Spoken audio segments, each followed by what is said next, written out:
Nu, es nezinu, cik es ilgi noturēšos, varbūt nedēļu, varbūt ilgāk. Un tas, kas manuprāt ļoti aizkustinātu, būtu tas, ka izejot ārā no tām telpām, man mazā meitiņa varētu man soļot pretī, un varbūt, kad viņas maidīt, viņai būtu kāds zobiņš izlīdz. Jebkuru cilvēku izveido vide, kurā viņš dzīvo.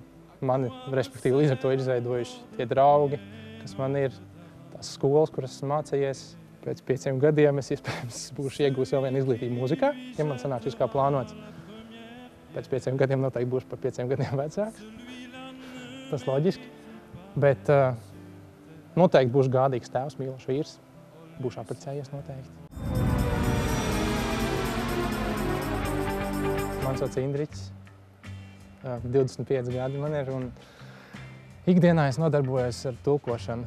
Pēc būtības esmu profesionāls tulks, strādāju franču, angļu un latviešu valodām. Manas dzīves skaistākie mirkļi noteikti saistās ar mazās meitiņas piedzimšanu, jo es biju klāt arī dzemdību namā, kad viņa nāca pasaulē. Tas man ļoti aizkustinošs brīdis bija un viena no retajām reizēm, kad es arī raudāju. Tas, ka es strādāju mājās, tas man ļauj ikdienā būt visu laiku klāt ģimenei un redzēt, kā mana mazā meitiņa kaut tādiem minūtēm aug un palīdzēt ikdienas darbos. Es varu jebkurā brīdī no tā tulkojuma atteikties no steidzības un ko citu darīt. Es uzskatu, ka noteikti vecums nav šķērslis. Nav svarīgi īstenībā, kāds ir vecums. Svarīgi ir dzīvē apzināties vispār to, ko tu vēlies. Ja tev izdodas savā dzīves laikā apzināties, tad tas ir lieliski un nekad nav par vēlu. Mājās pēc manis ilgosies noteikti mana ģimene, mana Ieva, mana mazā Žane. Es viņu sauc par mazo Žužu. Viņas noteikti visvairāk ilgosies. Ļoti labi. Mēs no rīta omletīti ēdām. Kristaps pagatavoja. Tā, tējas tagad baigi daudz dzeram. Pusdienas neesam taisījuši, no īsti laiks bijis un tā. Neesam iejutušies tikko somas izkravāts vienkārši.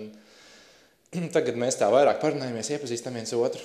Uzzinām par katra pagātni, pieredzi.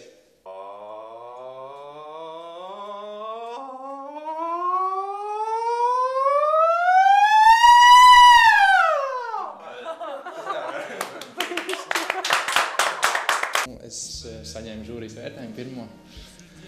Un, es zinu lietas, pie kurām man ir jāpiestrādā.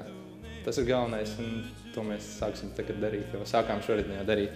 Man patīk tavs vibrato, man patīk tavs tembrs, un es domāju, ka arī aplausi liecina, ka visiem pārējiem viņš patīk. Ļoti labs priekš pirmās reizes. Man šķiet, ka tu vēl vairāk varētu pastiprināt savu vēstījumu, to, ko tu teici, kas tev ir ļoti svarīgs, ar neverbālām kustībām, proti noteiktāk tās virzīt, jo ar balsi un ar emociju tev tas izdodas lieliski, bet ķermeniski gribētos, lai tu vairāk to uzsvērtu. Bet otrā lieta, un tā ir tā patiesībā tās galvenā lieta, ir tas, ka romantika nekur nav pazudusi. Es zinu, ka šeit klāt ir tava draudzene, Ieva, tava Esmeralda. Vai ir arī meitiņa šeit ir? Laikam nē. Tikai Ieva varbūt. Ieva, kur tu esi? Ieva, sūtām tev dažas bučas. Vai tev patika priekšnesums? Bez šaubām, lieliski tev pašam patika. Es nezinu, tu jūties kā iekārojama Esmeralda?